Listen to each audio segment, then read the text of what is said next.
Hello and welcome to our show, How Was Your Day podcast. I'm your host, your boy Drew, always joined by the two homies, GQ Nesto. How you doing today? Doing well. Smith CEO, how you doing today? I'm doing great, man. And ladies and gentlemen, we have a very special guest on today's show. Miss Brittany, how are you doing today? I'm good, thank you. How are you guys? We're doing blessed. Doing good. Thanks for Doing asking. good. Thank you for asking. We wanted your input on, obviously COVID has changed the way we're going to do things for a long foreseeable future. It reestablishing a new norm, and I believe you work in the healthcare field. Can Yeah. you explain what you actually do? What's your job role? What's your job title? So I work in the neonatal intensive care unit. A lot of people know it as the NICU. In this unit, we take care of babies that aren't quite term. They don't make it to term, so it could be 28 weeks, maybe as young as 25 weeks, 28 weeks to term. And we basically provide these babies with life support. We put them on ventilators, and they're in incubators, and we give them everything that they need to sustain life. And it's something that can't really be done outside the womb if they're born before term. They don't have very much of a fighting chance, but with our help, they do. Okay. Well, thank you. I want to say thank you for what you do. How long have you been working in your career field? I've been working in the NICU for 5 years. I was lucky enough to start my nursing career right out of nursing school as a new grad in the NICU. I actually pursued my career a bit further, and I just graduated in April with my master's. Oh, look at you! Congrats. I just Congratulations. Doing it. I have to take my boards, and that's going to be for women's health nurse practitioner. So Okay, I'm so taking a different avenue, but yeah, still definitely. same. What caused you to become interested in getting into a field like this? Job security. um, I found myself being the person in my family that I want everybody to come to. If things aren't going right at their appointments, I want to be the person to let them know, hey, maybe we should try this or go in this direction, or maybe you should ask your doctor this. I want my family around as much as possible, as long as possible, and I want to make sure that that happens. So that's kind of what interested me in the medical field. Respect, 100%. Like, how do you feel with obviously, like, the whole process of how everything is changing within the medical industry? Like, obviously you've been around, and now with COVID and all that, I mean, how have you adjusted to all that craziness? I would say I've acclimated fine to the whole change. In hospitals, what we've implemented in our hospitals is we don't have very many visitors anymore. So unless a patient's going in for a procedure, any visitors can't come to the hospital. We have to wear masks for the 12 hours of our shift, and we can't take them off, and that goes for parents visiting their babies or doctors, type of medical staff. So we all have to stay protected, and everybody has to help protect everybody in there. So we're kind of looking out for each other, and it's hard for parents and sometimes patients to acclimate to that adjustment, because if you're not in the medical field, wearing a mask for 12 hours out of the day is not the norm. They're uncomfortable. A lot of people don't wear them appropriately, and they can be a nuisance, especially if it's something that you're not used to.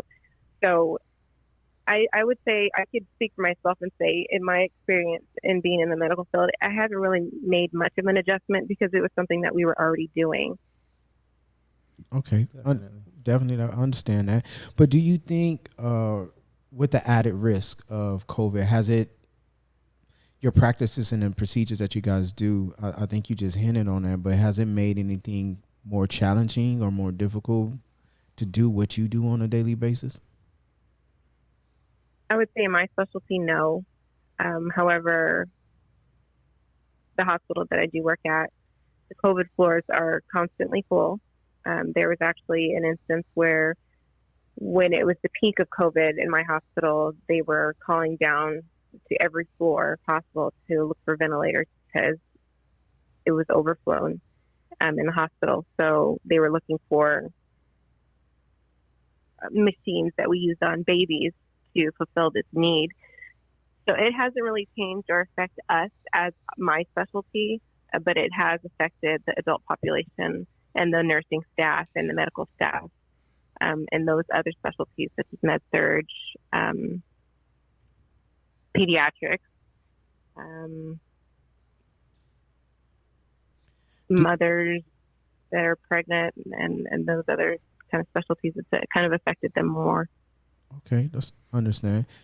Do you feel like it's our current situation and climate right now in our country with COVID and stuff like that? Is there added stress? How are you managing your stress? Because I believe you're a mother, right?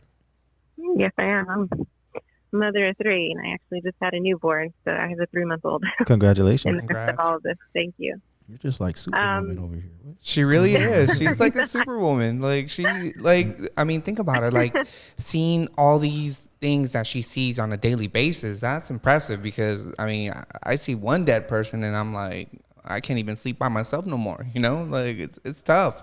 And like knowing that you're like a mother and then, you know, you're a hero during the day. Like, I mean, that's respect. You know, my hat's off to you and obviously all your accomplishments. That's very impressive. Thank you. So what are you doing to manage everything? I know that's a lot to juggle. It definitely is. What's helping me manage it is my support system. I lean on my husband a lot. I lean on my parents a lot. In times I find myself getting stress relief just being with my kids. Being in the medical field in general is very stressful because you see a lot of things the average person doesn't see. You see death. You see people struggling for their lives. You see parents grieving because their child is in a place where they're not supposed to be. You know, they're supposed to be inside the womb and growing. So it's been very stressful for me because every day I go to work, I fear getting it. Even though I work in the specialty unit, I still have to walk through the general hospital to get to my floor.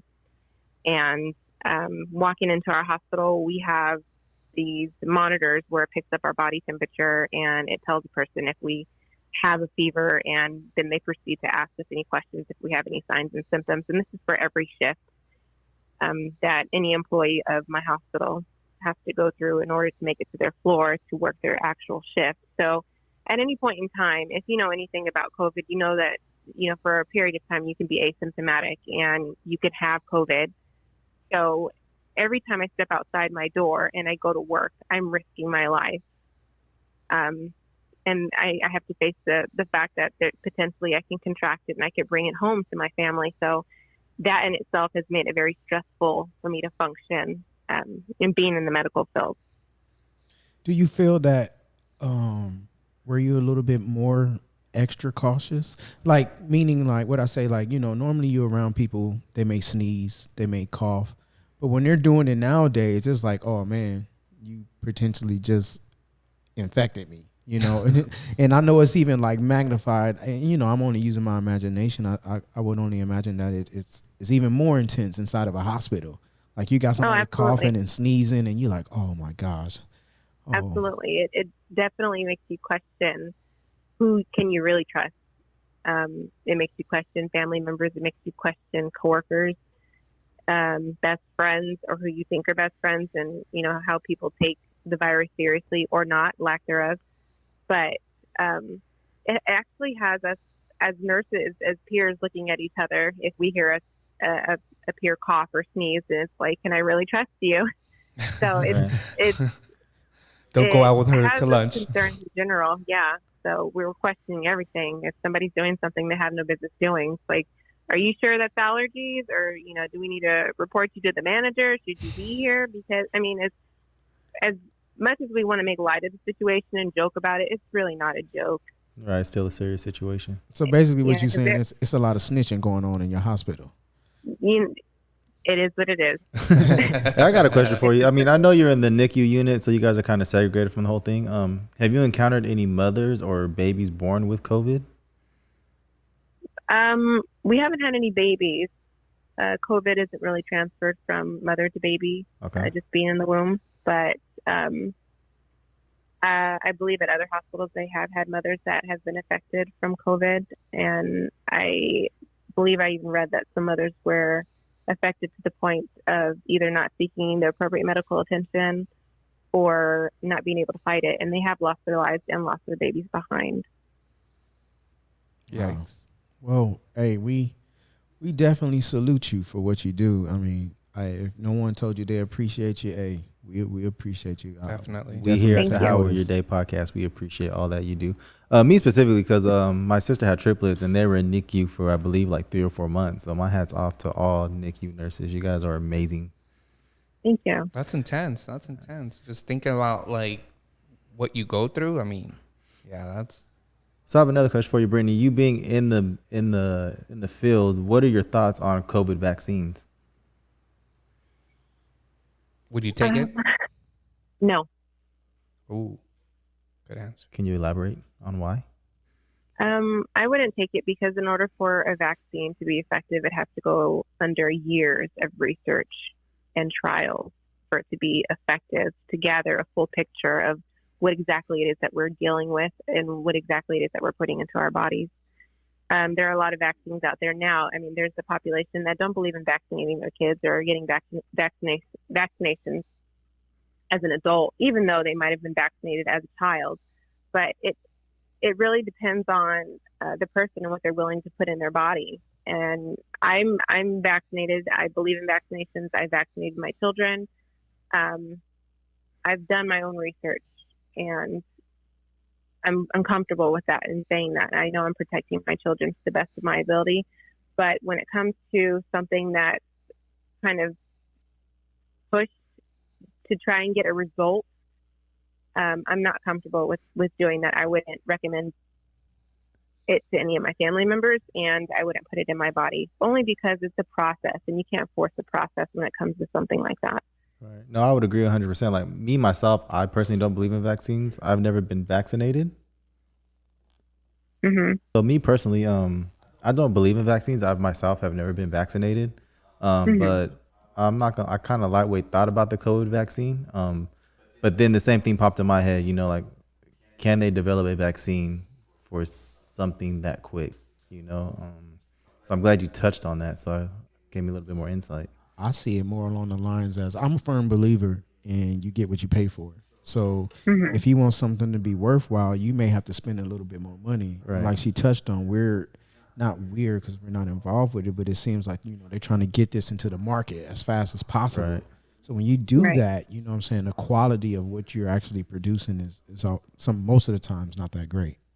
Yeah, you could be Right. like, have like, bird noises side effects or something like that. You could be doing. You don't know what's gonna happen with that vaccine. I mean, the side effects are kind of unknown. So imagine like you're just walking and looking like a messed up flamingo. I don't know. Think the vaccine's gonna make you look like a bird? Yeah, you never know. So I got a question, Ms. Brittany. So with you working in the hospital and in your industry, I know you're not directly involved or affected by what's going on, but like when you get home from work, does your husband kind of hesitate to give you a hug when you get home? Like hose down or something? Does he make you disinfect yourself before you walk through the house? Like how does that work? Absolutely. Coming home, I have a process.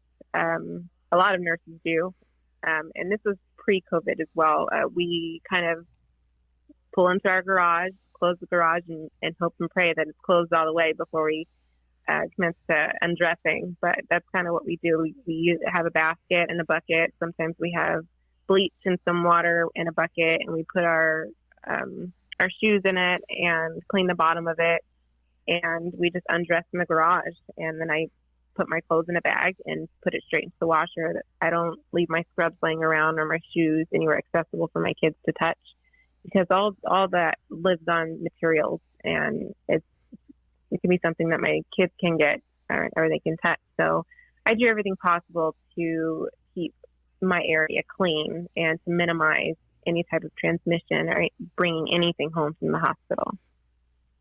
Right. With that being said, like, what are your thoughts? I know everybody has different views. Since we're talking about cleanliness and sanitation, like people wearing gloves out in public, like, is it better to wear the gloves, better not to wear the gloves, just keep your hands washed? What are some of your tips on that? So I would say not to wear gloves. Only because, like I said before, if you're not used to wearing them and knowing how to take them off, knowing what you can and can't touch, you're doing more harm than good. Putting gloves on, You've been looking like Michael I'll Jackson. give you this example. Yeah.